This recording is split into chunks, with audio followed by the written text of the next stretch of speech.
আমরা এই ছাত্র জনতা যেই গণ অভ্যুত্থান ঘটিয়েছি 1971-কে হার মানিয়েছি আমরা, এটা আপনাদের স্বীকার করতে হবে। এই জাতি যে আশা নিয়ে রাজপথে নেমেছিলাম, ওই আশা মহান আল্লাহ তাআলা আমাদের পূরণ করেছে। ফ্যাসিস্ট হাসিনা এদেশের থেকে চলে গিয়েছেন, এদেশের মানুষের ভিতরে শান্তি এসেছেন, গণতন্ত্র ফিরে এসেছেন, রাষ্ট্রযন্ত্র সুন্দরভাবে পরিচালনা করার মতো সেই সুযোগ পেয়েছেন। প্রিয় দেশবাসী, বিভিন্ন রাজনৈতিক দল এদেশের একটা অংশ, তাদেরকে আমরা শ্রদ্ধা জানাই, কারণ আমরা এদেশের জনগণ। আহত হওয়ার পরে 24-এ আমরা এদেশের রাষ্ট্রীয় সম্পদ হয়ে দাঁড়াইছি, এটা আমরা নিজেরা নিশ্চিত।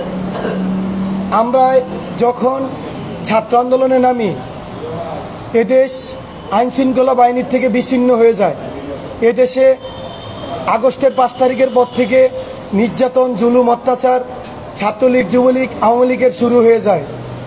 খুন, ডাকাতি, বিভিন্নভাবে লুটপাট তারা করে। আমাদের দেশের জনগণ আইনশৃঙ্খলা বাহিনীর থেকে তখন ব্যর্থ হয়ে পড়েছে, তারা ভেঙে পড়েছে যে আইনশৃঙ্খলা বাহিনী যদি শক্তিশালী না হয় তাহলে দেশের কি পরিস্থিতি হবে। তখনই এদেশের জনগণের মতামতে, এদেশের মানুষের মতামতে এই বৈষম্য বিরোধী ছাত্র আন্দোলনের কেন্দ্রীয় সমন্বয়ক ও যারা আহত হয়েছে তাদের মতামতে, বিশ্বের মতামতে একটি সরকার গঠন করা হয়। 8 আগস্ট বাংলাদেশের অন্তর্বর্তীকালীন সরকার ডক্টর মোহাম্মদ ইউনূস সাহেব তিনি শপথ গ্রহণ করেন 17 জন উপদেষ্টা নিয়ে। এই উপদেষ্টা রাষ্ট্রের জন্য হয়েছে, তারা রাষ্ট্রের জন্য কাজ করবে, আমরা এটা আশাবাদী। যদি তারা রাষ্ট্রের জন্য কাজ না করে, সাধারণ জনগণের জন্য যদি কাজ না করে, এই আহত ছাত্র জনতা যে কোনো সরকার আসুক না কেন, সে রানিং থাকুক বা পরবর্তীতে আসুক, যে কোনো সময় তারা গর্জন দিয়ে উঠবে। কারণ আমরা চোখ হারিয়েছি, হাত হারিয়েছি বৈষম্য দূর করার জন্য। এই বৈষম্য সাধারণ জনগণের উপরে কখনো আমরা বয়ে যেতে দিব না, তাদের উপরে হেলে উঠতে দিব না। আমরা একটি কথা আপনাদের মাধ্যমে, মিডিয়া ভাইদের মাধ্যমে বলে দিতে চাই, সাধারণ জনগণ আপনারা আমাদের ভাই, আপনারা আমাদের মা।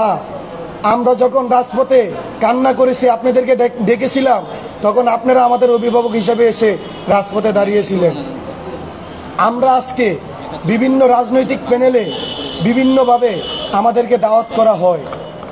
আমরা প্রোগ্রামে যাওয়ার কারণ একটাই, আমরা আমাদের কথাগুলো উপস্থাপন করতে কখনোই পারি নাই। কারণ আমরা আহত, আমরা অসুস্থ, আমরা হাসপাতালের বারান্দায় শুয়ে থাকি। আমরা যে কথা বলবো কারোর সাথে বা আমাদের কথাগুলো উপস্থাপন করব, আমরা পারি না করতে। তাই আমাদেরকে বিভিন্ন রাজনৈতিক প্যানেল থেকে যদি ডাকা হয়, আমরা বুঝে ও না বুঝে আমরা আহতরা চলে যাই। কারণ আমাদের পুনর্বাসন, আমাদের উন্নত ট্রিটমেন্ট, আমাদেরকে 1971-এর যোদ্ধাদের মতো ও শহীদদের মতো জাতি থেকে আমাদেরকে জাতীয় বীরের মর্যাদা দিতে হবে। ওই আশা ব্যক্ত করে আমরা সকলের কাছে যাই যে আমরা মিডিয়া ভাইদের সামনে আমাদের কথাগুলো উপস্থাপন করতে পারবো, এদেশের জনগণকে জানাতে পারবো, এদেশের জনগণ জানবে। এই আশা ব্যক্ত করে আমরা সকল মানুষের দাওয়াতে আমরা অংশগ্রহণ করি।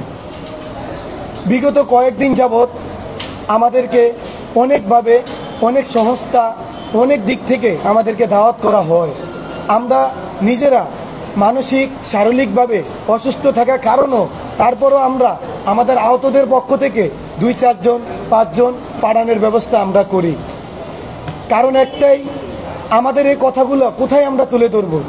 আমাদের যিনি অন্তর্বর্তীকালীন সরকার এসেছেন, যিনি আজকে এই রাষ্ট্রের দায়িত্বে আছেন, সমন্বয়ক যারা রাষ্ট্রের দায়িত্বে আছেন, তারা তো শুধু আমাদেরকে নিয়ে কাজ করলে হবে না, তারা রাষ্ট্রের সকল জনগণকে নিয়ে কাজ করবে, তারা রাষ্ট্রকে নিয়ে কাজ করবে।